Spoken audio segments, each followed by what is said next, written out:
എങ്ങനെയാണ് ചില ആൾക്കാർ പറയും കർമ്മ കുറച്ച് ഡിലേഡ് ആയിരിക്കും, ചില ആൾക്കാർ പറയും പെട്ടെന്ന് തന്നെ കർമ്മ നടക്കും. അവരുടെ എക്സ്പീരിയൻസിൽ എങ്ങനെയാണ്, പെട്ടെന്ന് നടക്കുന്ന കർമ്മയാണോ അതോ ഡിലേഡ് കർമ്മയാണോ ഫീൽ ചെയ്തിട്ടുള്ളത്? രണ്ടുമുണ്ട്. അതെന്തുകൊണ്ടാണെന്ന് ഇൻഡെപ്തിൽ എനിക്കറിയില്ല. ചില കാര്യങ്ങൾ ഞാനിങ്ങനെ പിന്നെ ചില സിറ്റുവേഷൻസിൽ ഇതെന്താണ് നമുക്ക് സംഭവിക്കുന്നത് എന്നുള്ള ഒരിത് വരും. അത് ചിലപ്പോൾ പാസ്റ്റ് ലൈഫിലായിരിക്കും.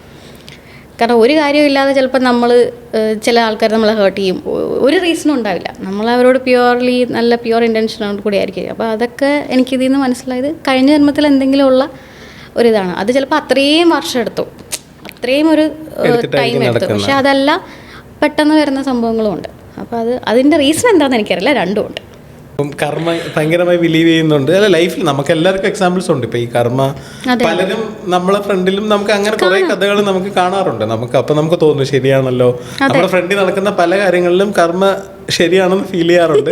പക്ഷെ ഈ പറഞ്ഞ കണക്ക് ഇതിനൊരു സയൻസ് ബാക്കിങ്ങോ ഒന്നും നമുക്ക് കാണിക്കാനില്ലാത്തതുകൊണ്ട് ഓൺ എക്സ്പീരിയൻസിനെ നമുക്ക് റിയലൈസേഷൻ പറ്റത്തില്ല. അപ്പൊ ഈ വിക്കിപീഡിയ പേജൊക്കെ വേറെ ആരെങ്കിലും ക്രിയേറ്റ് ചെയ്തതാണ്?